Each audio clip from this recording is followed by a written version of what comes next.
तो दोस्तों आपका स्वागत है मॉडर्न करियर लॉन्चर में। अगर आपको मेरा वीडियो पसंद आया है तो सब्सक्राइब बटन पर जरूर क्लिक करें और लाइक और कमेंट जरूर करें। नमस्कार दोस्तों, कल हम लोग देखे थे 10th क्लास का इकोनॉमिक्स जो हमारी वित्तीय संस्था है। उसके अगले चैप्टर आज का है रोजगार एवं सेवाएं। इसमें हम लोग देखेंगे कि किस किस सेक्टर में और किस टाइप के रोजगार मुहैया कराए जाते हैं और सेवा दिया जाता है। तो पहले कुछ परिचय जान लेते हैं इसके, आगे इनसे परिचय कुछ क्या है। तो कहीं ना कहीं रोजगार की जब बात आती है तो एक बहुत ही महत्वपूर्ण बात आती है हमारी आबादी की, क्योंकि आबादी ही एक ऐसा चीज़ है जो किसी भी क्षेत्र को परिवर्तन कर सकती है, चाहे वो प्राइमरी सेक्टर की बात हो। तो उसमें देखेंगे प्राथमिक क्षेत्र में हो, द्वितीय क्षेत्र में या तृतीय क्षेत्र में, तो इस प्रकार के रोजगार कहाँ कहाँ सुविधाएं दी जाती है। इसमें दिया पहले की आबादी यानी किसी भी देश, चाहे हमारी भारत की बात हो, चाहे अमेरिका हो, चाहे चीन की बात हो, तो कहीं कहीं रोजगार की जब बात है तो आबादी सबसे महत्वपूर्ण बात आती है यहाँ पर। तो हमारे देश की आबादी भले विश्व में दूसरे नंबर पर आते हैं, तो कहीं कहीं इसे 2 टाइप्स के माने जाते हैं। एक है कि टोटल आबादी की कार्य करने की जो कैपेबिलिटी है वर्ग, इसको हम लोग बोलते हैं कार्यशील आबादी यानी कार्यशील जनसंख्या, जिसको हम लोग बोलते हैं वर्किंग पॉपुलेशन। कहीं ना कहीं इसमें एक बात तो तय है कि कहीं जो हमारी आबादी है वो काम करने वाले कितने लोग हैं। टोटल पॉपुलेशन में भी वर्तमान की बात की जाए तो लगभग 65 से 70% की आबादी हमारे अभी वर्किंग पॉपुलेशन माने जाते हैं।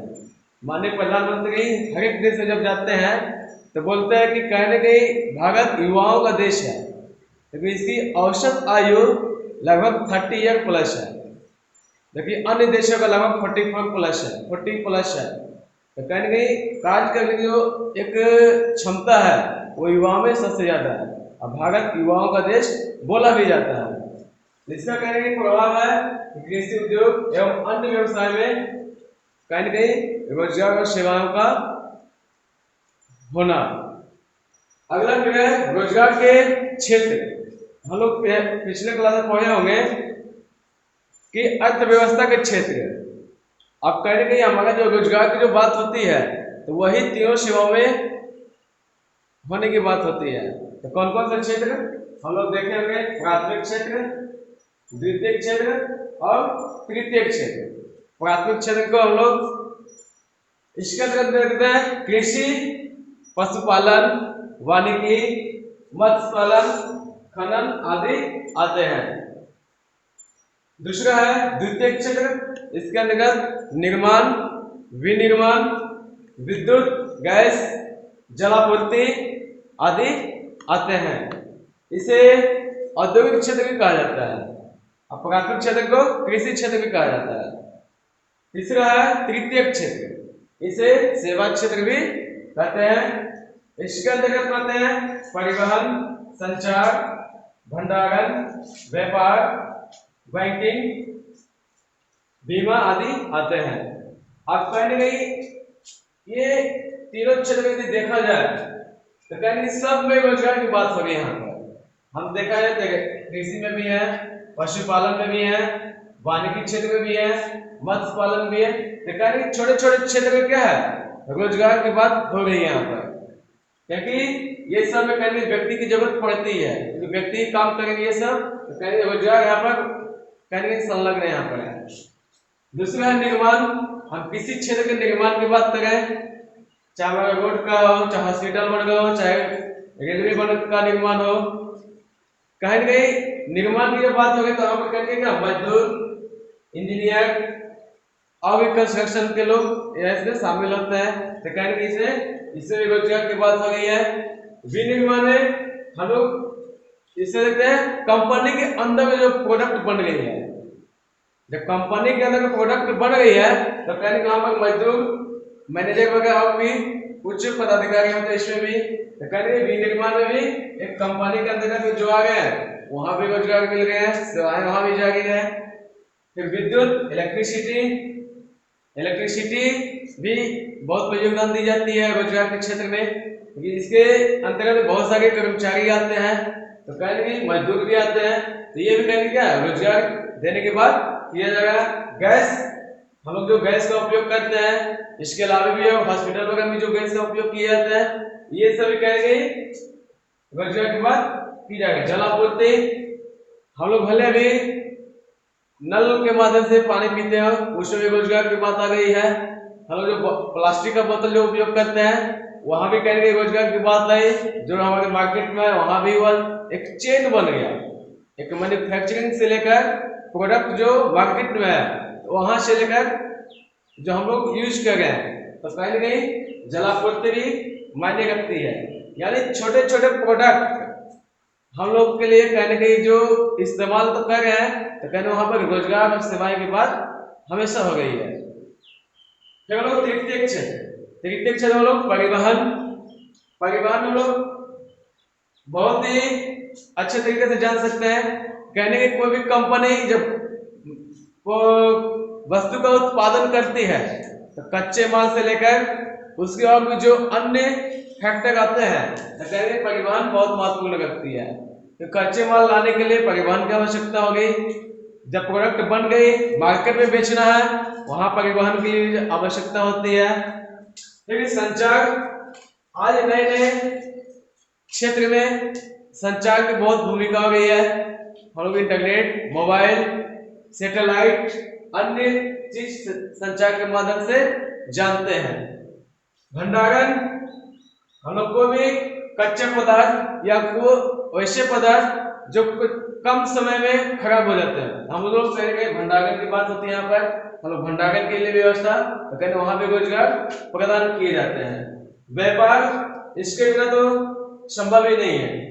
व्यापार बहुत ही महत्वपूर्ण योगदान दी जाती है, और खासकर रोजगार के क्षेत्र में और भी ज्यादा। आज छोटे छोटे प्रोडक्ट से लेकर बड़े बड़े प्रोडक्ट कहेंगे व्यापार के अंतर्गत में, और कहेंगे वहां पर रोजगार की बात आती है। बैंकिंग और बीमा, वर्तमान के दौर में भी बहुत महत्वपूर्ण योगदान देती है। कहेंगे बैंकिंग आजकल चाहे वो कृषि क्षेत्र में हो, चाहे उद्योग क्षेत्र में हो, चाहे सरकार की बात आती हो, कहेंगे बैंकिंग की बात महत्वपूर्ण होती है। हम लोग पिछले बार तो देखे भी होंगे कि बैंकिंग कितना बड़ा योगदान दी जाती है। अल्पकालीन, मध्यकालीन या दीर्घकालीन ऋण, तो कहीं न कहीं बैंकिंग के अंतर्गत दिए जाते हैं। बीमा, हम लोग फ्यूचर में यदि हम लोग सेविंग करते हैं, तो हम लोग कुछ इंश्योरेंस के रूप में रखते हैं, तो बीमा का भी एक बहुत बड़ा योगदान दिया जाता है। तो कहीं न कहीं ये जो 3 फैक्टर देखे, प्राथमिक, द्वितीयक और तृतीयक, इसमें कहीं न कहीं बहुत ही रोजगार की अपॉर्चुनिटी मानी जाती है। और कहीं न कहीं अभी ये तीनों क्षेत्र हर एक देशों की बात होती है, किसी में ज्यादा हो, किसी में कम हो, किसी में कुछ ज्यादा हो, तो ये अन्य रूप में भी है, लेकिन ये तीनों हर एक देश में मिलेंगे। ठीक है। भारत का एग्जाम्पल है, बताइए भारत जैसे देशों में कार्यशील आबादी का एक बहुत बड़ा भाग कृषि क्षेत्र में है। बात सही है, हमारी जितना भी आबादी का लगभग 50% से ज्यादा एक कृषि क्षेत्र में जुड़ा हुआ है, लेकिन इनकम का सोर्स कम है। यही कारण कि हमारे देश में बेरोजगारी की दर ज्यादा है। अभी वर्तमान में लगभग 10% की दर है अभी जो हमारी बेरोजगारी की दर है। तो कारण हमारा यही है कि हम लोग ज्यादा वर्क खेती में कर रहे हैं, अन्य क्षेत्र में कम है, और इनकम का सोर्स वहां से कम है। यही कारण हमारे देश का थोड़ा सा विकास के रूप में जो तीव्र गति होनी चाहिए वो नहीं है। यही कारण है कि धीरे धीरे से बढ़ोतरी की जा रही है। फिर अगर सेवा क्षेत्र का क्या महत्व है, बहुत ही इसका एक पॉइंट देखा जाए तो कहने की सेवा की जब बात आती है यहाँ पर, तो कहने इकोनॉमिक के संदर्भ में यदि समझे तो इसका बहुत बड़ा पॉइंट मानी जाती है। तो कहने की आर्थिक विकास और रोजगार की दृष्टि से ये इसका योगदान बहुत ज्यादा है, ये बहुत महत्वपूर्ण मानी जाती है, क्योंकि इसके बिना किसी भी अर्थव्यवस्था का संरचना विकास ही नहीं हो पाएगी। क्योंकि किसी अर्थव्यवस्था की आधार संरचना का निर्माण सेवा क्षेत्र के अंतर्गत द्वारा ही होता है। विकसित देशों में जैसे विकसित देश हम लोग देखे होंगे कि ब्रिटेन, फ्रांस, यूएसए, जापान, ये सब विकसित देश हैं। यहाँ पर सबसे ज्यादा जो वर्किंग पॉपुलेशन है वो सेवा क्षेत्र में माने जाते हैं। भारत में कृषि क्षेत्र में यानी प्राथमिक क्षेत्र में माने जाते हैं। इस कारण से वहां पर विकसित देशों की संख्या में वर्किंग पॉपुलेशन ज्यादा है, इससे सेवा क्षेत्र का उत्थान हुआ है वहां पर। वर्तमान में भारत का सेवा क्षेत्र ज्यादा विकसित नहीं है, लेकिन जीडीपी में इसका योगदान लगभग 60%, जो सबसे ज्यादा है। हम लोग देखेंगे कृषि में लगभग 55% प्लस है, औद्योगिक में भी लगभग 25% प्लस है, लेकिन सेवा क्षेत्र में लगभग 15 to 20% के आसपास है, लेकिन इनकम परसेंट सबसे ज्यादा है। ठीक है, कृषि हमारे देश के खासकर सेवा क्षेत्र का विशेष योगदान है, विशेष महत्व मानी जाती है, क्योंकि इसके द्वारा प्रदान की जाने वाली संरचनात्मक सुविधाएं अर्थव्यवस्था को क्रियाशील बनाती यानी गतिशील बनाती है। वो कारण हमारा जो सेवा क्षेत्र के अंतर्गत जो आते हैं परिवहन वगैरह, यानी कि रोड बने, ट्रांसपोर्ट की जो सुविधाएं दी जा रही है, तो ये सब करने संरचनात्मक सुविधाएं मायने रखती है। हॉस्पिटल बने, ये सब, फिर स्कूल बने, यूनिवर्सिटी बने, कॉलेज बने, एवरीथिंग, लगभग जो चीज हमारे निर्माण के रूप में चल रही है, तो कहने हमारे यहाँ पर सेवा के रूप में जोड़ा हुआ भी है। जैसे कोई भी कंपनी का प्रोडक्ट बाजार में आना, जैसे मान लिया कोई वस्तु है तो वो पहले कंपनी को स्थापित करेगा, फिर कच्चा माल खरीदेगा, मजदूर को पेमेंट करेगा, यानी कि छोटे छोटे वहां पर मशीन का स्थापित करेंगे, फिर वो प्रोडक्शन बने, फिर वो मार्केट में जाएंगे, फिर बिकेगा। तो कहीं छोटे से लेकर एक जो प्रोडक्शन हुआ वस्तु का वो मार्केट तक जाने तक तो कहेंगे यहाँ पर सेवा की एक्टिविटी जारी रही। संरचनात्मक सुविधाओं का विकास हमारे देश में बेरोजगारी निर्धनता को दूर करने में सहायक होती है। तो कहने की आज हमारे देश में भले इनकम का सोर्स सेवा क्षेत्र में ज्यादा है, लेकिन जो पॉपुलेशन है वो बहुत कम है। यही कारण कि यदि बेरोजगारी को दूर करना हो तो सेवा क्षेत्र में जो वर्किंग पॉपुलेशन उसको बढ़ाना होगा और कृषि में थोड़ा सा कम करना होगा, तभी हम बेरोजगारी को दूर कर पाएंगे, नहीं तो थोड़ा सा मुश्किल हो सकता है। यहाँ पर बेरोजगार सृजन में सेवाओं की भूमिका, अगला टॉपिक ये है कि हम लोग रोजगार सृजन सेवाओं में क्या, सेवा क्षेत्र की क्या भूमिका हो सकती है।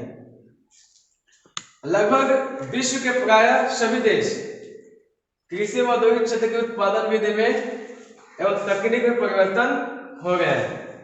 आज कहने की सेवा क्षेत्र में यदि विकसित देश बढ़ रही है, उसका विकसित होने का मुख्य कारण सेवा क्षेत्र में ज्यादा योगदान दिया जाना, तो उसका सबसे बड़ा महत्वपूर्ण कारण है टेक्नोलॉजी को डेवलप करना। हम लोग टेक्नोलॉजी को खरीदते हैं। जापान एक ऐसा देश है वहां पर कोई भी अपना संसाधन इसका नहीं है, सब वो दूसरे देश से खरीद कर, लेकिन वहां एक ह्यूमन रिसोर्स और टेक्नोलॉजी को डेवलपमेंट के सहारे अपने आप को विकसित बना लिया। भारत ऐसा देश जो सब चीज का संसाधन है, ह्यूमन पावर भी ज्यादा है, फिर वो विकसित नहीं बन पाएगा तक, जिसका मुख्य कारण ये भी है कि यहाँ की जैव विविधता का रूप होना, अशिक्षित होना और टेक्नोलॉजी का डेवलपमेंट नहीं हो पाना, सरकार की कुछ पॉलिसी भी नहीं हो पाना, ये भी एक खामियां हो सकती है यहाँ पर। लेकिन अन्य देश जो विकसित देश माने हैं, औद्योगिक क्षेत्र के साथ साथ टेक्नोलॉजी को डेवलपमेंट किया। हम लोग अभी कुछ दिन पहले केंद्र सरकार के द्वारा बुलेट ट्रेन के प्रचलन अभी स्थापित की जा रही है, हो सकता है 2022-23 तक बनेंगे। जापान ऐसा देश है जो 1963-64 में बन चुके हैं। तो कारण वहां रहा टेक्नोलॉजी के साथ साथ औद्योगिक की भूमिका सबसे ज्यादा रहा। यही कारण था कि वहां पर क्या हुआ, टेक्नोलॉजी का विकास के कारण वहां पर रोजगार ज्यादा मिले। ठीक है,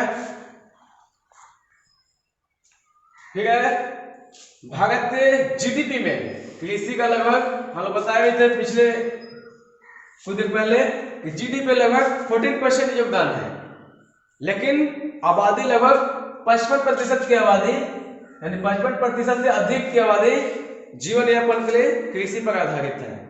तो कहने सबसे बड़ी मुख्य समस्या यही है हम लोग कृषि से थोड़ा हट कर हम लोग सेवा क्षेत्र में या उद्योग के क्षेत्र में यदि हम फोकस करें तो हमारे ये बेरोजगार के साथ साथ हम विकसित की ओर बढ़ सकते हैं। तो क्या कि एक बहुत बड़ा कारण भी है। फिर अगला है भारत की परिवहन सेवाओं में रेलवे का सर्वाधिक महत्वपूर्ण योगदान है। सेवा रूप में यदि आप देखें तो रेलवे सुरक्षा हमारे इसके लिए बहुत महत्वपूर्ण योगदान दी जाती है। तो परिवहन के अभी रूप में देखें तो रेलवे जहां हमारा माल ढोने यानी कोई वस्तु यदि कंपनी से लेकर हमारे पास आ गई है तो कहीं रेलवे की बहुत बड़ा योगदान दी जाती है। रेलवे के तो इसमें दो काम माल ढोने के साथ यात्री परिवहन का, इसका रेलवे का दो मुख्य काम है। यात्री परिवहन रेलवे के लिए बेनिफिशियल नहीं है लेकिन फिर भी वो सरकार के अंतर्गत में आती है। उसके साथ कुछ सेवाओं पब्लिक के लिए कुछ हित की बात की जा रही है तो वहां पर रेलवे यात्री परिवहन के रूप में किया जाएगा, लेकिन सबसे ज्यादा फायदेमंद उसको माल ढोने में है। ठीक है, तो कहीं नहीं बेनिफिशियल के साथ कुछ अन्य सेवाओं के रूप में यात्री परिवहन के रूप में किया जाएगा। यहाँ पर सुरक्षा सेवाओं के बाद रेलवे देश से सर्वाधिक रोजगार देने वाला है। यानी सुरक्षा रूप में हम लोगों को जो सेना के रूप में माने जाते हैं, पुलिस जो बॉर्डर पर हमारी जो सेनाएं हैं, तो ये कहीं सुरक्षा सेवाओं के बाद हमारा रेलवे सबसे ज्यादा रोजगार देती है। फिर हमारे देश में विश्व की सबसे बड़ी सड़क प्रणाली है। हम लोग की जो देश की यदि बात की है ना तो जनसंख्या में दूसरा स्थान पर है, लेकिन क्षेत्रफल मामले में हम लोग 7वां स्थान पर है। लेकिन यहाँ पर इतनी सारी विविधताएं हैं, यहाँ पर हर एक चीज की कहीं न कहीं खूबियां भी है। यहाँ पर मैदानी भाग ज्यादा है, इसलिए सड़क प्रणाली सबसे ज्यादा यहाँ पर भारत में मानी जाती है। लेकिन कुछ और भी खामियां हैं। आजादी के बाद भारत में बहुत सारे जो सुविधाएं पहले मिल जानी चाहिए वो अब तक नहीं मिल पा रही है। अब कहीं कुछ साल पहले तक इसको पूरा किया गया है, कुछ और जो से वो अगले 2 साल 3 साल में पूरे किए जाएंगे। एक अभी एक केंद्र सरकार की योजना है प्रधानमंत्री ग्राम सड़क योजना। इसके माध्यम से इसका उद्देश्य है कि जो भारत का जो गांव का देश है उसको मुख्य सड़क से जोड़ना, यानी 12 मास सड़क के माध्यम से आने जाने की व्यवस्था, हम लोग जो वस्तु का आना जाना हो, पब्लिक की जो सुविधाएं हो वो सड़क के माध्यम से होना चाहिए। तो ये कहीं सरकार की उद्देश्य है। फिर संचार के क्षेत्र में देखें तो संचार के क्षेत्र में देखें तो टीवी, बिजली, आईटी क्षेत्र में जो हम लोग आजकल सूचना का सोशल मीडिया को जो हम लोग प्रयोग कर रहे हैं तो बहुत बड़ी योगदान दी जाती है। टीवी आजकल हम लोग जो देखते हैं तो कहीं इसके बाद सबसे बड़ा योगदान दी जाती है बिजली का। बिजली का लक्ष्य पूरा कर लिया गया। केंद्र सरकार ने लगभग आज के 5 साल 6 साल पहले हमारे देश में बिजली की बहुत किल्लत होती थी, जिसका मुख्य कारण था सरकार का महत्वाकांक्षी न हो पाना भी, ये बहुत बड़ा कारण भी थे। तो कहीं सरकार की जब महत्वाकांक्षी आई तो वहां पर एक बिजली का टारगेट लिया गया, हम हर एक गांव में हम बिजली को सुविधा देंगे। अब बिजली आने से बहुत सारी चीज की सुविधा दी जाती है, बहुत सारी चीज लाभ में भी आते हैं। पहले तो लाइफ स्टाइल चेंज हो जाती है। मान लीजिए पहले आप यदि लालटेन में स्टडी करते हैं, पढ़ाई करते हैं तो बहुत कम लाइफ स्टाइल उतना बेहतर होता होगा, लेकिन इलेक्ट्रिसिटी आ जाने से बहुत सारी चीजों में परिवर्तन आ गए।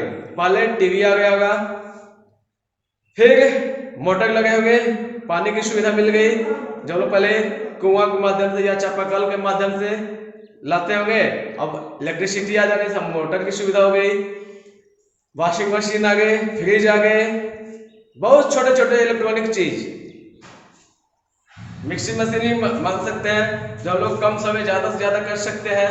ये सब करके बिजली आने से बहुत बड़ा लाभ मिले।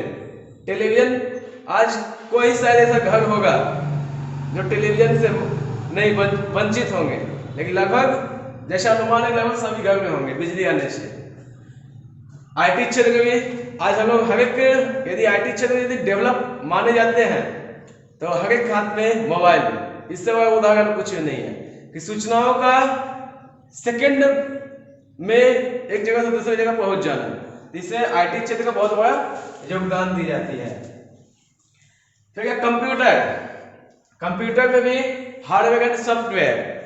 भारत यदि आज के लगभग 20 साल पहले की यदि बात की जाए तो भारत ये सबसे परिचित नहीं होता होगा उतना, जितना आजकल हार्डवेयर सॉफ्टवेयर के मामले में भारत अग्रणी है अन्य देशों की अपेक्षा, उतना 20 साल 25 साल पहले नहीं था।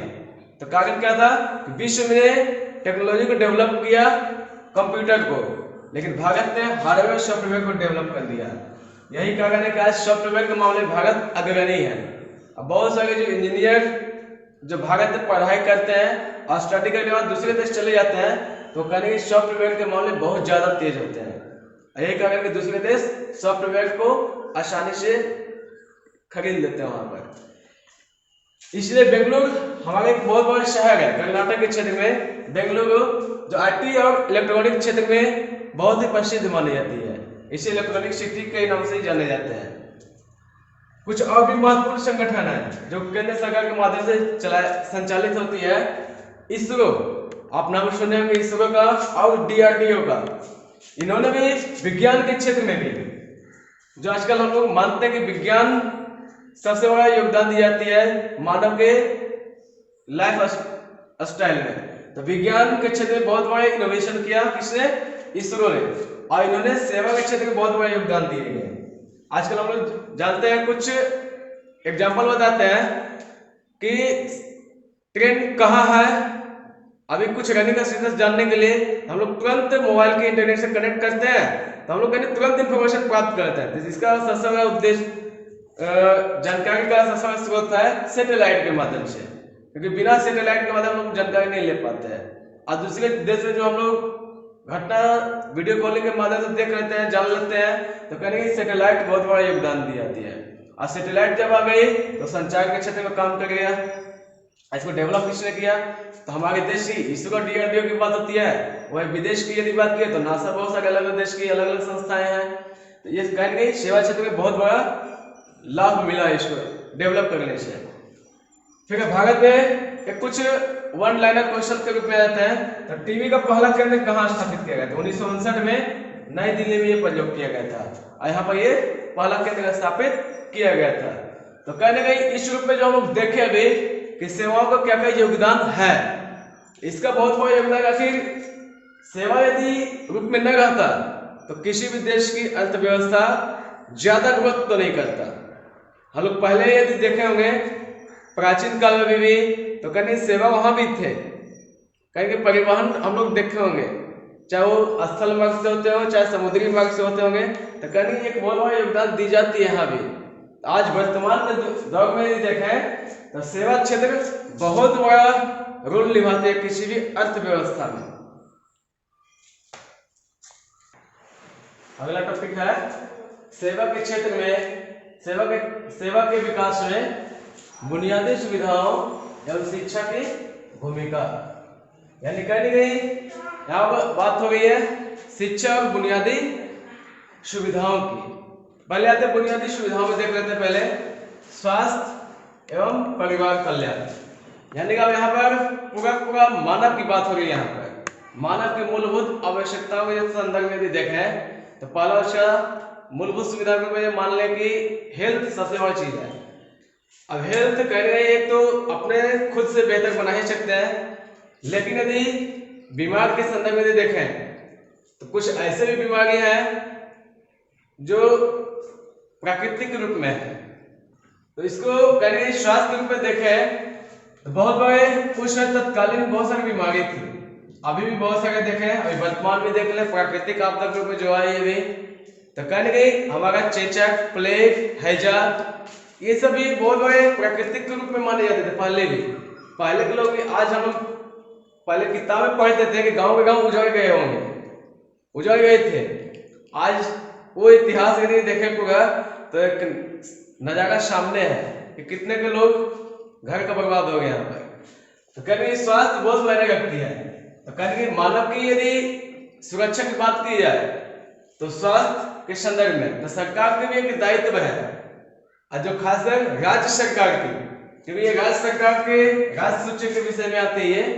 तो कहीं स्वास्थ्य को बेहतर बनाने के लिए हम देखे होंगे कि क्षेत्रीय स्तर पर हॉस्पिटल की व्यवस्था की गई है, जिला स्तर पर है, कुछ और भी बहुत बड़े बड़े हॉस्पिटल, एम्स के नाम सुनेंगे, कुछ और इसके लिए मेडिकल कॉलेज की बात हो गई है। तो कहने गई स्वास्थ्य को बेहतर बनाने के रूप में इतने बड़ी सुविधाएं दी जा गई है। मेडिसिन के लिए भी तो कहने गई एक चीज तो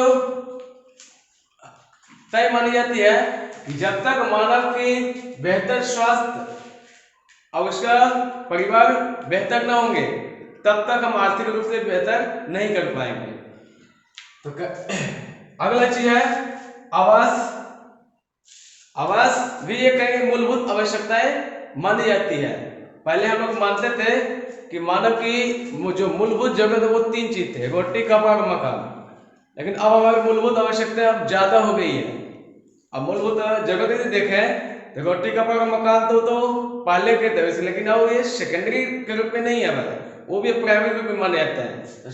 ये स्वास्थ्य भी देखे, बिजली भी देखे, शिक्षा भी देखे, और भी छोटे छोटे जो संसाधन है वो हमारे प्राइमरी सेक्टर में आते हैं। ये सब यानी कि मूलभूत आवश्यकताएं मानी जाती है मानव की। तो कहेंगे आवास भी एक कहेंगे मानव के लिए भी बहुत बड़ा रूप माने जाते हैं। आज सरकार ने तय किया कि 2022 तक सभी को, जितने भी गरीब परिवार है उसको आवास की सुविधा दी जाएगी। तो कहने एक हम लोग के मन में जरूर उठता है यानी कि हम लोग ऐसे ही व्यक्ति भी देश में हैं जिनके पास रहने के लिए आवास नहीं है। बहुत सारे ऐसे व्यक्ति अभी भी हैं।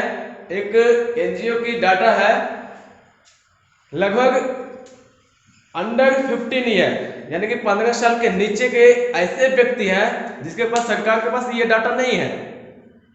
वो लगभग उसी संख्या 5 करोड़ है और वो रोड पर घूमते फिरते रहते हैं। वो यानी कि उसके पास कोई भी मूलभूत सुविधाएं रूप में नहीं है। सरकार देती भी है जिनको जिस मूलभूत सुविधा को तब दी जाती है जब कोई चीज प्रूफ होती है, चाहे वोटर आईडी कार्ड हो, आधार कार्ड हो, या कोई प्रूफ होनी चाहिए। लेकिन वैसे व्यक्ति के पास वो सब चीज भी नहीं है। अब कितनी बड़ी विकट समस्या है। हम लोग की जो आबादी माने देंगे जो 125 करोड़ है, 125 करोड़ आबादी, वो तो एक डेटा हमारे पास है, लेकिन वैसे लोग भी डेटा नहीं है सरकार के पास। जो बहुत सारे आबादी भी वो डाटा ग्रुप में नहीं मौजूद है। एक एनजीओ का डाटा वो मानी जाती है जो एक सर्वे किया था उसमें। तो ये कहने आवास भी उस मूलभूत में आवश्यकताएं हैं। फिर अगला है स्वच्छता। स्वच्छता ही स्वास्थ्य को बेहतर बना सकते हैं। अब यदि कहीं ना कहीं इसका कनेक्ट किया जाए तीनों में, तो स्वच्छता, आवास और स्वास्थ्य ये मानव की आवश्यकताएं मानी जाती है। हम स्वच्छता को जब तक बेहतर नहीं रखेंगे जब तक स्वास्थ्य बेहतर नहीं होंगे। आज के लिए एग्जाम्पल यदि अभी वर्तमान में लिया जाए तो स्वच्छता को सबसे बड़ी महत्वपूर्ण मानी जाती है, जबकि ये हमारा स्वच्छता का जो बात होती है ये हमारे कल्चर में था। हमारे कोई भी फेस्टिवल की यदि बात करें स्वच्छता को पहले माना जाता था। कारण हम लोग स्वच्छता को एक अपने धर्म से जोड़े हैं। किसी भी धर्म की यदि बात किया जाए तो स्वच्छता को सबसे पहले रखते हैं कि स्वच्छता के बिना मानव के धर्म बेकार है। वहां पर यदि स्वच्छता नहीं होगी हमारा मानव के धर्म में पहले बेकार होंगे, दूसरा हमारा स्वास्थ्य भी बेहतर नहीं होंगे। और स्वास्थ्य जब बेहतर नहीं होंगे तो किसी एक व्यक्ति के परिवार में किसी एक व्यक्ति का तबियत खराब होती है, बीमार पड़ता है, तो उसका पूरा परिवार की व्यवस्था चौपट हो जाती है। तो कहने एक चीज खराब होने से बहुत सारी चीजों की असुविधा उत्पन्न हो जाती है। तो स्वच्छता भी एक डेटा ही है। ये केंद्र सरकार की पिछले साल एक योजना निकाली थी, स्वच्छ भारत मिशन। आज जो स्वच्छ भारत मिशन था कहनी इस साल लगभग 2014 में निकाली गई थी 2 अक्टूबर को। तो महात्मा गांधी का एक बहुत बड़ा एक मिशन था इस पर कि हमारा देश जब तक स्वच्छ नहीं होगा तब तक हमारे आजादी मिलने से कोई फायदा नहीं। आजादी मिल भी गया तो हमारा देश गंदगी का अंबार होगा। वो एक उदाहरण दिए थे, यदि प्रत्येक व्यक्ति यदि रोड पर थूक जाए, रोड पर सिर्फ थूके तो समुद्र बन जाएगा। आप समझ सकते कितने बड़े उदाहरण पेश किए थे। आज यदि इसकी यदि बात की जाए तो स्वच्छता को सबसे पहले रूप माना जाता है। आज कोरोना वायरस के यदि प्रभाव माने तो स्वच्छता को सबसे पहले कहते हैं कि स्वच्छता को दूर किया जाए। स्वच्छता से ही हम लोग क्या करते हैं, बीमारी को दूर हटा सकते हैं। अगला है जलापूर्ति। जल की सुविधा भी लोगों तक पहुंचाने सरकार का दायित्व होती है, लेकिन यह मानव का वही कर्तव्य है कि हम जल की जो पूर्ति सुविधा मिल रही है उसको हम एक नैतिक रूप में कहने का अर्थ उसको हम बेकार का यूज नहीं होने देते, ठीक है, उसको सदुपयोग के रूप में करें, ठीक है। जलापूर्ति के लिए कहीं गई एक मिशन मोड अभी है सरकार की कि 2024 तक सभी लोगों को स्वच्छ पेयजल की सुविधा दी जाएगी। एक डेटा बताते हैं 8वीं पंचवर्षीय योजना में, एक सरकार के डेटा है, बुक पे होगा वहां पर कि सरकार के डेटा है 8वीं पंचवर्षीय योजना में मात्र 53% लोगों के पास पेयजल की सुविधा थी। आप समझ सकते हैं, वो 53% 8वीं पंचवर्षीय योजना की बात है, यानी 90-92 के आसपास। आज हमारा 2020 की बात है, यहाँ पर लगभग 20 साल, इधर 10-30 साल की बात हो गई। यहाँ पर आप सोच देखिए रेशियो कितनी हो गई होगी। बहुत विकट समस्या, खासकर जल आपूर्ति के क्षेत्र में अगर जल की जो विकट समस्या हो गई है अभी, तो कहने के इसको सदुपयोग के रूप में ला सकते हैं, साथ साथ संरक्षण के रूप में। तो संरक्षण के साथ साथ हम इसको सदुपयोग के रूप में बेहतर बना सकते हैं। जब भी वर्षा हो वाटर कंजर्वेशन के माध्यम से हम लोग इसको कर सकते हैं। तो संरक्षण ये जलापूर्ति के लिए हो गया। अगला है शिक्षा। शिक्षा बहुत ही बड़ा योगदान है अर्थव्यवस्था में, खासकर या किसी भी देश की यदि बेहतर की यदि बात की जाए तो सबसे बड़ा मूल रूप है एजुकेशन। एजुकेशन ही व्यक्ति को महान बनाती है। ये आप लोग कोटेशन सुने भी होंगे, लेकिन अर्थव्यवस्था के रूप में यदि देखें ये कुछ अलग पॉइंट आ जाते हैं यहाँ पर। अब आते हैं पहले प्राथमिक शिक्षा, ठीक है, माध्यमिक शिक्षा, ठीक है, उच्च एवं तकनीकी शिक्षा। हमारे लिए तीनों महत्वपूर्ण पॉइंट माने जाते हैं। ये नहीं कि सिर्फ प्राइमरी एजुकेशन लेंगे तो हम बहुत बड़े ग्रुप में आ जाएंगे, नहीं। यहाँ पर कहने गए प्राइमरी के साथ साथ माध्यमिक और उच्च तकनीकी बहुत ही आवश्यकताएं मानी जाती है। आज यदि सरकार की यदि फोकस की जा रही है कि प्राइमरी को बेहतर से बेहतर बनाने का प्रयास किया जाएगा, इसके लिए कुछ संविधान में भी प्रावधान किए गए हैं, कुछ संविधान में भी प्रावधान किए गए हैं, उसको देखेंगे आगे में। ठीक है, माध्यमिक में भी आज देखें तो सरकार हर एक गांव में फोकस की जाएगी कि माध्यमिक शिक्षा को बेहतर किया जाए। यानी प्राथमिक यदि हम बेहतर बनाए तो माध्यमिक पर फोकस आएंगे, माध्यमिक पर फोकस किया जाए। जब माध्यमिक फोकस हो जाएगा आगे बेहतर, तो हम उच्च शिक्षा पर बेहतर करेंगे कि वो BA MBA करें, और उसका फिर टेक्निकल एजुकेशन की बात की जाए। क्योंकि किसी भी देश की, हम जापान का उदाहरण दिए कि जापान टेक्निकल में आगे आया तभी वो विकसित बन पाया। वो नहीं सिर्फ एजुकेशन में आगे आ गया तो वो बेहतर करेगा, नहीं। जब तक टेक्निकल एजुकेशन नहीं होंगे तब तक वो किसी देश के विकसित होना नामुमकिन मानी जाती है। कहीं ना कहीं टेक्निकल एजुकेशन बहुत मायने रखी जाती है यहाँ पर, ठीक है। तो वो कुछ प्राइमरी एजुकेशन से संबंधित वो संविधान में देखते हैं। कुछ संविधान में क्या क्या प्रावधान किए गए, तो संविधान के नीति निर्देशक तत्व, आप लोग नाम सुने होंगे कि नीति निर्देशक तत्व जो राज्य के लिए एक गाइडेंस के रूप, मार्गदर्शन के रूप में दिया गया था कि राज्य इस रूप में काम कर सके। इसमें प्रावधान किए गए थे 6 से 14 वर्ष, 6 से 14 वर्ष आयु वर्ग के सभी बच्चों को। इसे ये ना कि सिर्फ अमीर बच्चे को या सिर्फ गरीब बच्चे को, ऐसा नहीं, इसे सभी बच्चों की बात की गई है। निःशुल्क, यानी जैसे आपको सरकार कोई चार्ज न, निःशुल्क एवं अनिवार्य शिक्षा प्रदान करने का दायित्व राज्य सरकार को सौंपी गई है। किसके माध्यम से, तो नीति निर्देशक तत्व के माध्यम से।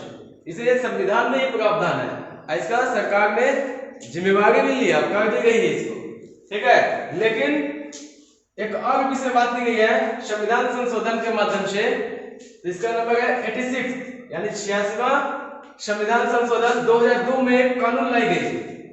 इसमें भी वही बात की गई है, लेकिन ये कुछ अलग रूप में ये आ गया कि 6 से 14 वर्ष आयु वाले बच्चे को निःशुल्क एवं अनिवार्य शिक्षा मौलिक अधिकार के रूप में दी गई है। यहाँ पर कुछ चेंज हो गई है। इसे राज्य का दायित्व है, लेकिन इसमें जो है वो बच्चे का अधिकार है। आप कोई भी अभिभावक या कोई भी गार्जियन ये ना कहेंगे मेरे बच्चे को हम नहीं पढ़ाएंगे, उन पर वो कहने उसके मौलिक अधिकार को हनन किए हैं। तो कहने मौलिक अधिकार कहने बच्चे के भविष्य को बेहतर बनाने के लिए संविधान में संशोधन किया गया है, ताकि वो क्या करे, प्राइमरी एजुकेशन को बेहतर बना सके।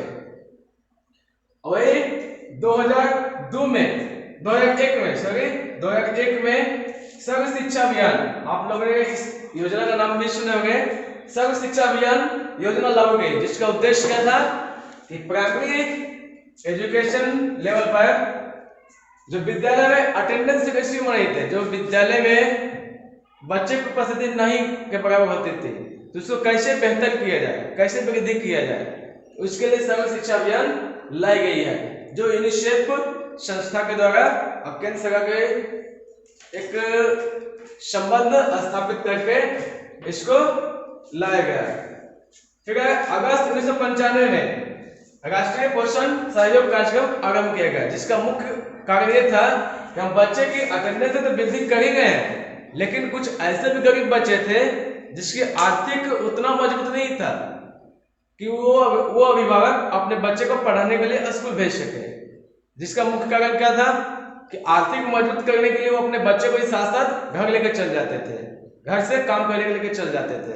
कारण क्या था, यदि गार्जियन घर से बाहर चले गए काम पर, तो बच्चे अकेले रहेंगे नहीं घर पर। इसका मुख्य कारण ये रहा, यदि गार्जियन घर पर नहीं है तो बच्चे कैसे पढ़ेंगे। तो इसके लिए सरकार ने एक योजना लाई कि क्यों ना मिड डे मील के माध्यम से बच्चे को हम दोपहर का भोजन दें और वो स्कूल नियमित रूप से पढ़ाई के रूप में बेहतर करें। तो कहने ये योजना लाने का मुख्य उद्देश्य ये भी था इसका।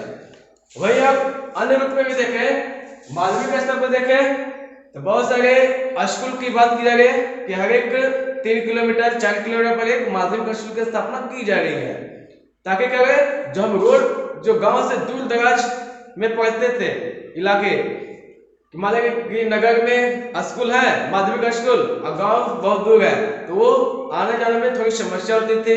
अब उसको दूर करने के लिए माध्यमिक स्तर की स्कूल गांव से लगभग 3 से 4 किलोमीटर की दूरी पर एक माध्यमिक स्कूल की स्थापना सरकार की योजना है। वही अब माध्यमिक स्कूल के अलावा अब एक हायर एजुकेशन की यदि बात किया जाए तो हायर एजुकेशन को स्थापना के लिए हम लोग बहुत सारे नाम भी सुनेंगे कि IIT, एम्स, पैरामेडिकल कोर्स, फिर मेडिकल की पढ़ाई, अन्य इसके अलावा बहुत सारे BCA, MCA, MBA, BBA, बहुत सारे अलग अलग वोकेशनल कोर्स जो कहने के ये प्रदान किया जाए कि तकनीकी के साथ साथ कुछ प्रबंधन वाले कोर्स यदि किया जाए तो वो कहने के देश के साथ साथ उस व्यक्ति और परिवार के साथ समाज की भी एक विकास होती है, जिसका कहने का मुख्य उद्देश्य क्या होती है, एजुकेशन बहुत ही महत्वपूर्ण रोल निभाती है सेवा क्षेत्र को वृद्धि करने में। जब सेवा क्षेत्र वृद्धि होती है तो कहने के वो किसी भी देश की अर्थव्यवस्था ऑब्वियसली है वो डेवलप करेगी।